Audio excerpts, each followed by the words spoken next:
my god. You're so awesome, Lawrence Lim. It's Lawrence Lim with the W. Bam, bam, bam, bam, bam.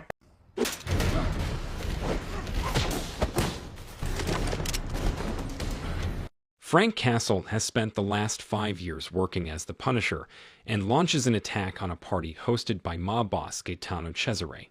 During the event, Cesare's Lieutenant Billy informs him that Christou plans to bring a biological weapon into New York and is offering $10 million for safe passage.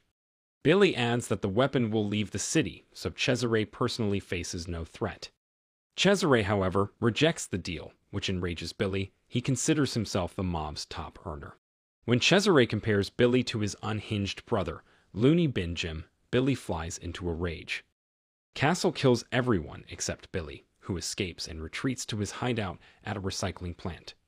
Meanwhile, detectives Martin Soap and Saffiati, who were surveilling the party, see Castle departing the mansion. Saffiati intercepts him, shares Billy's whereabouts, and even hands over his car keys so Castle can flee quickly. To cover this up, Saffiati punches himself in the nose until it bleeds. Later, he tells Soap that Castle disarmed him and broke his nose to make his escape. Meanwhile, 3 members of the Urban Free Flow gang arrive at Billy's hideout. They regularly serve as drug couriers for Billy because of their special skills. Unbeknownst to them, Frank has already slipped into the hideout and taken out several guards stationed outside. He goes on to kill Billy's remaining henchmen and accidentally shoots Nikki, who turns out to be an undercover FBI agent. Frank and Billy exchange gunfire before Billy takes a misstep into a glass crushing machine, which leaves him horribly disfigured, though he survives. After eliminating all of Billy's men, Frank makes a quick escape. The following day at Nikki's funeral, his partner, FBI agent Paul Budiansky, glares angrily at Agent Miller, who was responsible for sending Nikki on the high-risk mission involving Billy Rosati and his gang. Miller defends himself by saying he could not have predicted Frank Castle's appearance, nor the slaughter of Cesare's crew, including Billy's men.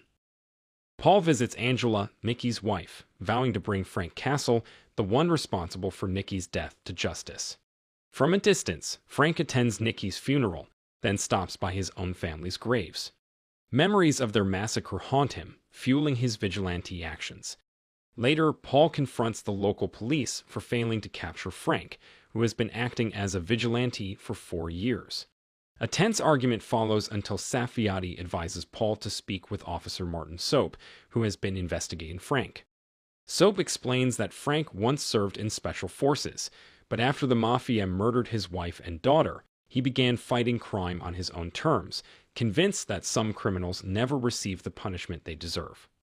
Elsewhere, Frank confesses to his associate Microchip, who supplies him with weapons and intelligence, that he accidentally killed an innocent FBI agent. Racked with guilt, especially knowing the agent had a wife and daughter, Frank tells Microchip to leave him alone. Meanwhile, Billy discovers from his men that Nicky Donatelli was actually an undercover FBI agent and had secretly been hoarding the profits from their drug sales. Pitsy, one of Billy's men, says he knows Nicky's address and believes the money is hidden at Nicky's house. A doctor then comes in to remove the bandages from Billy's face, but finds he can't operate. Billy's injuries are too severe. Ink, another subordinate, is so unsettled by Billy's appearance that he vomits. Pitsy takes Ink aside and scolds him for his reaction. When they return, they discover that Billy has killed the doctor for failing to fix his face. As they leave, Billy lays out his plan to recover his money and kill Frank Castle. Meanwhile, the story moves to a mental hospital where Billy's younger brother Jim, a violent psychopathic killer, is heavily restrained and mistreated by a male nurse. Billy and his men storm in, freeing Jim, who's both surprised and pleased by Billy's terrifying new look. Once released, Jim tortures and murders the nurse who abused him. Later, at a hotel, Billy is horrified when he sees his reflection, but Jim reassures him, promising to help him take revenge on Frank. To ease Billy's distress, Jim destroys all the mirrors in the room.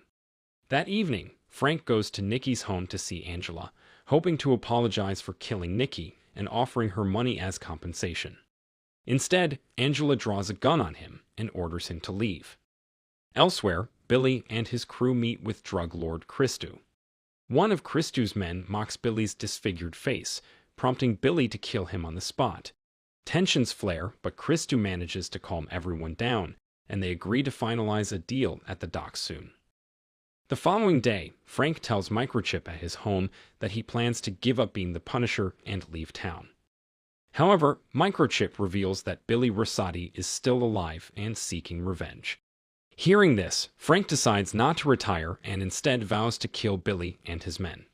He collaborates with Microchip and a contact named Carlos, who warns him about Billy's henchmen, Magenty and his gang, preparing for a robbery. Meanwhile, Paul teams up with Martin in a bid to capture Frank.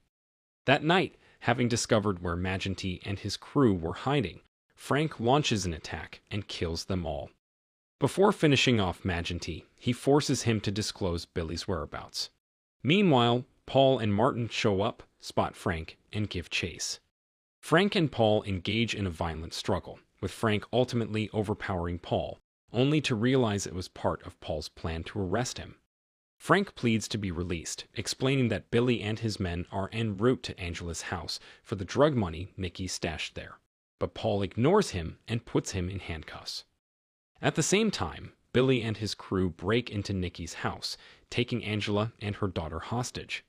Billy demands to know where the drug money is, but Angela insists she has no idea. While Billy interrogates her, his brother Jim smashes things around the house. Two police officers on patrol hear the commotion, but when they arrive, Jim brutally kills them. Fearing for her daughter's life, Angela finally admits that her late husband had a safe in their room and provides the code. Paul pulls up in front of Nikki's house and tells Martin to watch Frank, who's cuffed in the back seat, while he goes inside. Once Paul is gone, Frank urges Martin to set him free, revealing that Martin is actually working for him.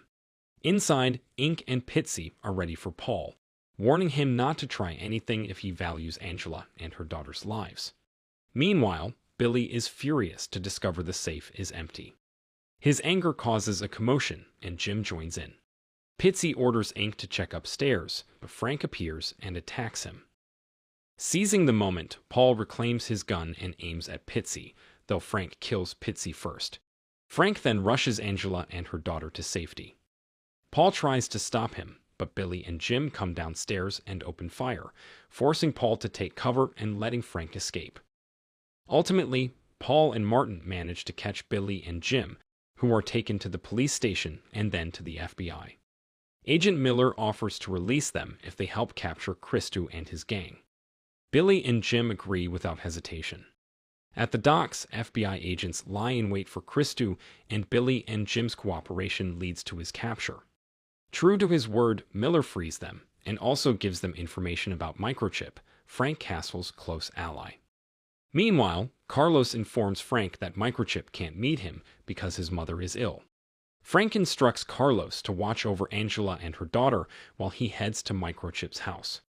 Upon arrival, Frank discovers Microchip's mother has died under grim circumstances, and Microchip himself is nowhere to be found. Sensing trouble, Frank rushes back to his safe house, where he finds Carlos fatally wounded and learns that Jim has kidnapped Angela and her daughter. Carlos pleads with Frank to end his suffering, and Frank reluctantly complies. It becomes clear that Billy and Jim plan to use Microchip, along with Angela and her daughter, as bait to draw Frank into a trap. Later, Frank meets with Paul, who reveals that Billy and Jim have been set free. Paul then urges Frank to deal with them his way, acknowledging they operate beyond the reach of the law. Frank agrees, but only on the condition that Paul surrender his badge and federal status if he intends to help. Billy and Jim head to a bar to assemble a crew for their revenge plot against Frank. While Frank keeps an eye on their heavily guarded hideout, Paul visits Christou's father, Tiberiu, proposing a partnership to get even with Billy, the man responsible for putting Christou behind bars. Tiberiu, eager to avenge his son, quickly agrees.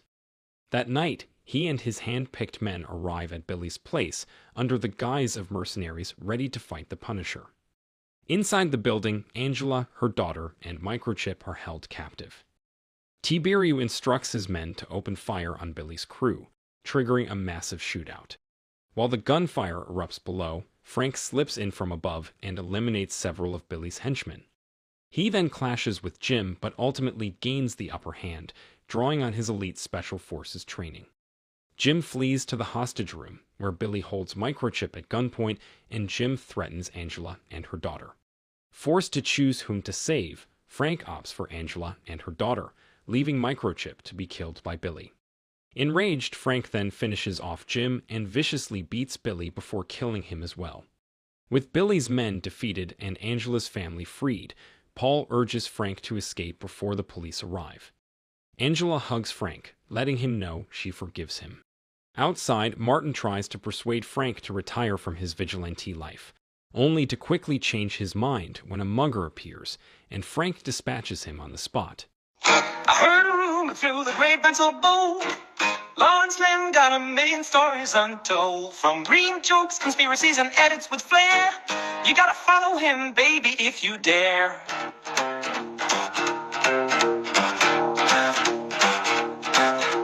Your feet feels empty without his magic touch. You got the blues and the laughs that you crave so much. With a click and a follow, you'll find some relief. Lawrence Lim, social media, a digital belief. Click, subscribe, don't miss a trick. Now, hey, leave your worries and come on, click today. Lawrence Lim's got the content right in line. Follow him now.